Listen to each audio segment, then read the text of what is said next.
Hariom students, स्वागत है आपका free study bye Lodhi sir के यूट्यूब चैनल में। दोस्तों मैं कृपाल लोधी।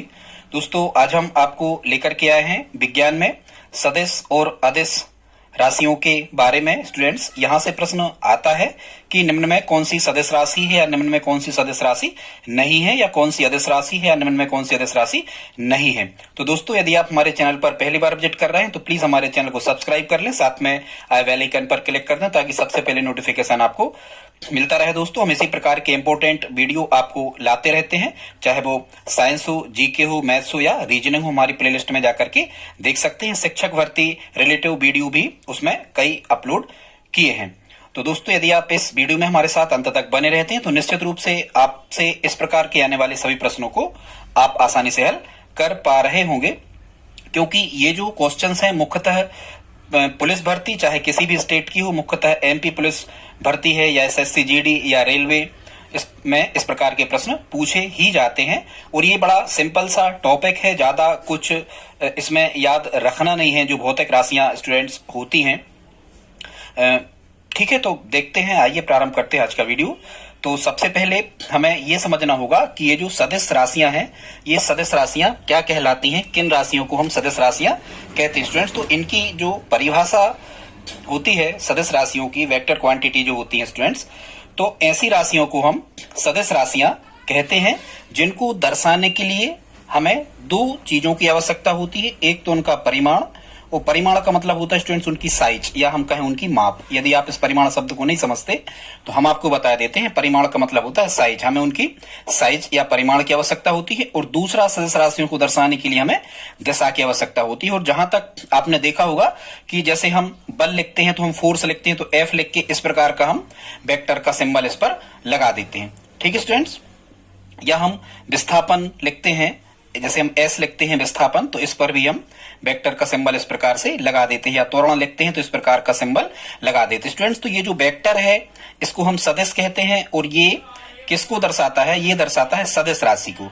और ये क्या दर्शाता है? ये जो कोना होता है, ये जो नोक होती है, ये दर्शाती है सदिश राशियों की दिशा को। तो आप समझ गए होंगे कि ऐसी भौतिक राशियां जिनको दर्शाने के लिए हमें परिमाण और दिशा दोनों की आवश्यकता होती है, ऐसी राशियों को हम क्या कहते हैं? सदिश राशियां कहते हैं। सदिश राशियों के ऊपर इस प्रकार से वेक्टर लगा करके दर्शाया जाता है, ठीक है स्टूडेंट्स। इनको इंग्लिश में वेक्टर क्वांटिटीज कहते हैं, ठीक है। आई होप आप समझ गए होंगे। अब इनको हमें याद रखने की ट्रिक क्या है? एक शब्द तो आपको ये याद रख लेना है, यदि वा और गा आ रहा है तो ये सदिश राशियां ही होंगी। या तो आप बग कर देना। देखो ये लिखा है यहाँ बग, बग मतलब बेग ही होता है, तो बेग भी सदिश राशि है। तो यदि वा शब्द आ रहा है तो भी आपको सदिश कहना, और गा आ रहा है तो भी आपको सदिश कहना है। बा का मतलब है जैसे हम कहें बल है, ठीक है, या बेग है या विस्थापन है, तो ये कैसी राशि है? सदिश राशि है। जैसे हम गा को कहें तो गा काय में आ जाएगा। देखो आप, जैसे बेग है, अब यहाँ वेग जरूर लिखा है, पर किसी भी प्रकार का वेग हो, चाहे वो रेखीय वेग हो चाहे कोणीय वेग हो, ठीक है, किसी प्रकार का वेग हो, वेग शब्द यदि आ गया तो वो सदिश राशि होगी। ठीक जैसे यहाँ पर लिखा है गा लिखा है, तो यहाँ हम एक राशि और कह सकते हैं, आवेग को हम कह सकते हैं, ठीक है, इसमें भी गा आ रहा, इसमें भी गा रहा।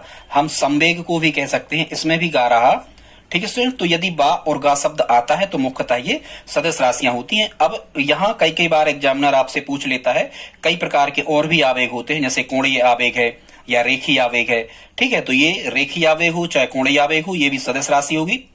फिर इसी प्रकार से संवेग होता है, रेखीय संवेग हो चाहे कोणीय संवेग हो, ये सभी प्रकार के संवेग क्या होंगे? सदिश राशियां होंगे, ठीक है। ये हम आपको पहले बता चुके कि चाहे रेखीय वेग हो चाहे कोणीय वेग हो, किसी भी प्रकार का वेग हो, सभी प्रकार के वेग कैसे होंगे? सदिश राशि होंगे। स्टूडेंट्स एक दो ट्रिक के माध्यम से हम आपको और बताना चाहते हैं कि कौन कौन सी राशियां और सदिश राशियां हो सकती हैं। तो यहां से आपको एक ट्रिक याद कर लेना है, और वो ट्रिक क्या है स्टूडेंट्स? विषुवत बल सदिश है, इस प्रकार से याद कर लेना। विषुवत बल सदिश, वैसे ही आपको याद हो जाएगा कि बल मतलब फोर्स, ये तो सदिश राशि है ही, तो यहां से आपको याद हो जाएगा कि बल शब्द आ रहा मतलब सदिश है, ठीक है। विषुवत रेखा पे बल लगता भी है, तो ऐसे आप ट्रिक में याद कर सकते हो, विषुवत बल सदिश है। अब स्टूडेंट्स यहाँ वी से क्या बनेगा? विस्थापन, तो विस्थापन भी सदिश राशि है, ठीक है। विषु से पूरा हमने विस्थापन बना दिया। इस वा से बनेगा क्या? वेग। ता से बनेगा त्वरण। स्टूडेंट्स त्वरण को जनरली हम ए से दर्शाते हैं, एक्सेलरेशन इसको कहते हैं, त्वरण को ए से दर्शाते हैं। लेकिन त्वरण भी कई प्रकार का होता है, रेखीय त्वरण, ठीक है, कोणीय त्वरण, इस प्रकार से, ठीक है, आप समझ रहे होंगे। गुरुत्वीय त्वरण, कई प्रकार का त्वरण होता है। तो त्वरण किसी भी प्रकार का त्वरण आ जाए वो सदिश राशि ही है। इसमें भी देखो वा शब्द आ रहा, वेग में भी वा शब्द आ रहा, विस्थापन में भी वा शब्द आ रहा, बल में भी वा शब्द आ रहा। यही हमने आपको बताया था कि यदि वा शब्द आता है तो निश्चित रूप से वो कौन सी राशि होगी, सदिश राशि ही होगी। कुछ अपवाद भी हैं, बाद में हम आपको बताएंगे। तो इस ट्रिक से आपको याद क्या कर लेना है, विस्थापन, वेग, त्वरण और बल, ये सब कैसी राशियां हो गई, सदिश राशियां हो गई। ठीक है स्टूडेंट्स, एक ट्रिक और आप याद कर सकते हो सदिश राशियों की, वो भी हमने बताने का प्रयास किया है। स्टूडेंट्स वो ट्रिक क्या है, संकोच से शक्ति, भार से तनाव की सदी है। भाई अभी कोरोना कोविड-19 का टाइम चल ही रहा है, इससे भी आप याद रख सकते हो। आप 2021 में तैयारी यदि कर रहे हैं तो संकोच से शक्ति, भार से तनाव की सदी है ये 2021, भार से तनाव की सदी है, ऐसे आप याद रख सकते हो। अब हम देखते हैं इनमें इनिशियल्स हमें ले लेना है। ये सब काहे कि यहाँ स्टूडेंट्स ये लिखा है सदी, तो सदी से आपको समझ लेना है, इस सदी शब्द से आपको क्या कंसीडर करना है, क्या जूम करना है सदी शब्द से, कि सदी का मतलब होगा यहाँ पर सदिश। इस सदी का मतलब क्या होगा स्टूडेंट्स, सदी का मतलब होगा यहाँ पर सदिश। अब हम देखते हैं कैसे हमें समझना है। तो ये सा लिखा है, सा से बनेगा संवेग। हालांकि ये हम पहले बता चुके कि वेग, आवेग, संवेग, रेखीय संवेग, कोणीय संवेग, ठीक है, ये सब के सब कैसे होते हैं, सदिश होते हैं। फिर यहाँ को से क्या बनेगा, कोणीय वेग, कोणीय आवेग, कोणीय संवेग, ये को से बनेगा। ठीक है, ये भी सदिश राशि है। चा से स्टूडेंट्स चाल नहीं कहना, चाल अदिश राशि होती है, हमेशा ध्यान रखना, चाल अदिश राशि होती है, आगे हम आपको बताएंगे। जबकि वेग सदिश राशि होती है, क्योंकि वेग में गा शब्द आ रहा है। ठीक है, निश्चित दशा से हमें गाना होता है ऐसे। तो को से क्या बनेगा, कोणीय वेग, कोणीय संवेग। ठीक है, फिर यहां फिर क्या लिखा है, को से कोणीय वेग, कोणीय विस्थापन, कोणीय संवेग, ये चा शब्द लिखा है स्टूडेंट्स। इससे बनेगा क्या, चुंबकीय आघूर्ण, और इसी चा शब्द से बनेगा चुंबकीय क्षेत्र की तीव्रता। स्टूडेंट्स किसी भी क्षेत्र की तीव्रता हो, चाहे वो चुंबकीय क्षेत्र की तीव्रता हो, चाहे वो विद्युत क्षेत्र की तीव्रता हो, ये निश्चित रूप से सदिश राशियां ही होती हैं। आई होप आप समझ रहे होंगे। तो चा से क्या बनेगा, चुंबकीय क्षेत्र की तीव्रता। ठीक है स्टूडेंट्स, फिर यहाँ क्या लिखा है, शक्ति, पावर। तो शक्ति, पूरी की पूरी जो शक्ति है, जो पावर है, ये भी सदिश राशि ही होती है। कौन, शक्ति। ठीक है स्टूडेंट्स, ऐसे करके आप याद रख सकते हो। फिर यहाँ क्या लिखा है, भार। तो भार कैसी राशि है, सदिश, क्योंकि भार एक बल है, जबकि द्रव्यमान होती है अदिश राशि। अभी हम यहाँ आपको बाद में बताएंगे। भार एक प्रकार का बल होता है। ठीक है, जैसे मान के चलो तो बल तो सदिश है, जैसे आपने कुछ बांध के स्प्रिंग में या कुछ आपने लटका दिया वजन, तो वो भार मतलब एक प्रकार का बल ही लग रहा है नीचे की ओर दिशा में, ऐसे आप याद रख सकते हो। तो भार कैसी राशि हो गई, भार भी सदिश राशि होगी स्टूडेंट। फिर यहाँ लिखा है तनाव। स्टूडेंट किसी भी प्रकार का तनाव हो, चूंकि तनाव एक बल है, चाहे वो सामान्य तनाव हो, चाहे वो पृष्ठ तनाव हो, चाहे वो रैखिक तनाव हो, किसी भी प्रकार का तनाव हो, ये कैसी राशि होती है, सदिश राशि होती है। ठीक है स्टूडेंट्स, फिर यहाँ वा लिखा है, बा शब्द। तो बा से क्या बन जाएगा, बल बन जाएगा। अब यदि बल शब्द बन गया है तो ये चाहे वो रेखीय आघूर्ण हो, चाहे बल आघूर्ण हो, चाहे जड़त्व आघूर्ण हो, स्टूडेंट्स किसी भी प्रकार का आघूर्ण हो, आघूर्ण भी कैसी राशि होता है, सदिश राशि होता है। ठीक है स्टूडेंट्स, फिर यहाँ बा शब्द और लिखा है। तो इस बा से क्या बना दोगे आप, विद्युत क्षेत्र की तीव्रता। बा से बन जाएगा विद्युत क्षेत्र की तीव्रता। तो आई होप आप समझ रहे होंगे। संवेग, कोणीय वेग, कोणीय विस्थापन, चुंबकीय आघूर्ण, चुंबकीय क्षेत्र की तीव्रता, भार, तनाव, बल, बलाघूर्ण और विद्युत क्षेत्र की तीव्रता, लगभग 10 राशियां हमने आपको लिखी हैं। तो एग्जाम की दृष्टि से यही इंपॉर्टेंट है, हमने पेपर्स में देखा है, यही राशियां निश्चित रूप से पूछी जाती हैं, इससे ज्यादा आपको नहीं पूछी जाती। अब हम देख लेते हैं स्टूडेंट्स, जो अदिश राशियां होती हैं, स्केलर क्वांटिटीज जिनको हम कहते हैं, अदिश राशियां होती हैं, इनको याद कैसे आप करोगे। हालांकि यदि आपको सदिश राशियों के बारे में पता चल गया है तो मुख्यतः इन्हीं राशियों को यदि हमने छोड़ दिया जाए तो जो शेष राशियां बचती हैं कुछ, उनको हम क्या कहते हैं, अदिश राशियां कहते हैं। अदिश राशियों को परिभाषित कैसे करते हैं स्टूडेंट्स, ऐसी राशियों को अदिश राशियां कहते हैं जिनको दर्शाने के लिए हमें केवल साइज मतलब परिमाण की आवश्यकता होती है, इनको दर्शाने के लिए हमें दिशा की आवश्यकता नहीं होती है। ऐसी राशियों को हम अदिश राशियां कहते हैं। कई बार एग्जामिनर केवल इनकी डेफिनेशन, परिभाषा ही पूछ लेता है। तो परिभाषा हमने आपको बता दी, ऐसी भौतिक राशियां जिनको दर्शाने के लिए हमें केवल उनके साइज या परिमाण की आवश्यकता होती है, दिशा की आवश्यकता नहीं होती, ऐसी राशियों को हम अदिश राशियां, स्केलर क्वांटिटीज कहते हैं।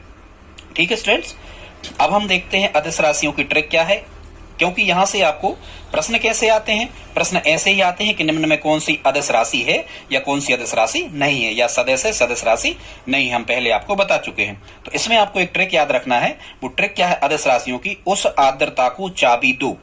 ठीक है, उस आर्द्रता को चाबी दो, क्योंकि अभी उसे दिशा नहीं मिल पा रही है।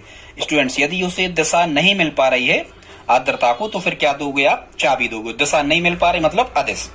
ठीक है भाई, चाबी कैसे आप याद रखोगे कि ये अदिश की है, भाई चाबी दो मतलब दिशा नहीं मिल पा रही ताला खुलने की, इसलिए वो अदिश हो जाएगी। तो ट्रिक याद रखना, उस आर्द्रता को चाबी दो। अब स्टूडेंट्स हम देखते हैं इस ट्रिक से क्या बनेगा। तो ये इनिशियल्स हमने इन अल्फाबेट वर्णों के ले लिए हैं। ऊ से बनेगा ऊर्जा, सा से बनेगा समय, ये सब अदिश राशियां हैं। आ से क्या का बन जाएगा, आ से आयतन बन जाएगा, आ से आवृत्ति बन जाएगी, और आ से आवेश बन जाएगा। तो आयतन, आवृत्ति, आवेश ये अदिश राशि हैं। द्रा शब्द लिखा है तो द्रा से क्या बन जाएगा, द्रव्यमान, द्रव्यमान अदिश राशि है। ता से क्या बन जाएगा, आर्द्रता के ता से ताप, तो ताप भी अदिश राशि है। को से बन जाएगा कार्य, कार्य भी अदिश राशि है। चा से बन जाएगा चाल, चाल भी अदिश राशि। स्टूडेंट्स, यहाँ बी से हमें याद रखना है, स्टूडेंट्स बी से याद रखना है, बी का मतलब यहाँ पर विद्युत धारा होगी। यहाँ बी का मतलब विस्थापन नहीं है, ध्यान रखना, ये अपवाद है इस ट्रिक का। विस्थापन सदिश राशि है, जबकि यहाँ पर हमने बी का अर्थ क्या लिखा है, विद्युत धारा। चूंकि ये चाबी या कुंजी वगैरह ये विद्युत में उपयोग होती हैं, ऐसे आप याद रख सकते हो। विद्युत परिपथ बनाने में चाबी, खुली कुंजी, बंद कुंजी, चाबी का उपयोग होता है, तो आप याद रख सकते हो। बी से क्या बनेगा, विद्युत धारा। स्टूडेंट, विद्युत धारा को विद्युत परिपथ में तीर के द्वारा दर्शाया जाता है, लेकिन ध्यान रखना विद्युत धारा अदिश राशि ही है। भले विद्युत परिपथ में तीर के द्वारा दर्शाया जाता है, लेकिन विद्युत धारा अदिश राशि है। फिर स्टूडेंट्स, इस दा से क्या बन जाएगा, इस दा से बन जाएगा दाब। फिर यहाँ स्टूडेंट्स क्या लिखा है, को शब्द लिखा है, तो यहाँ को से क्या बन जाएगा, कोण, केवल कोण, कोणीय त्वरण, रेखीय त्वरण नहीं कहना। ठीक है, को से क्या बन जाएगा, कोण, कोण भी अदिश राशि है। तो ये स्टूडेंट्स कितनी राशियां हो गई, ऊर्जा, समय, आयतन, द्रव्यमान, ताप, कार्य, चाल, विद्युत धारा, दाब, कोण, आवृत्ति और आवेश। लगभग 12 राशियां हो गई, जो कैसी राशि हैं, अदिश राशि हैं। तो स्टूडेंट्स, हमें पता है इतने से ज्यादा क्वेश्चंस यहां से आना नहीं होते हैं। यदि आपने इतनी राशियों को याद कर लिया तो निश्चित रूप से कौन सी सदिश राशियां हैं आप आसानी से समझ पा रहे होंगे। यदि दोस्तों यहां तक आप हमारे साथ में बने रहे हैं तो आप इस वीडियो को लाइक कर दें, चैनल को सब्सक्राइब कर लें, और दोस्तों यदि आप हमारी हेल्प करना चाहें तो प्लीज इस वीडियो को अपने दोस्तों के साथ में, अपने रिश्तेदारों के साथ में, स्टडी ग्रुप में शेयर जरूर करें, क्योंकि ये बड़ा ही इंपॉर्टेंट टॉपिक है। यहाँ से 1 अंक का हर एक एग्जाम में लगभग प्रश्न आना ही होता है, यदि साइंस आना है तो। ठीक है दोस्तों, मिलते हैं अगली वीडियो में, तब तक के लिए जय हिंद, जय भारत।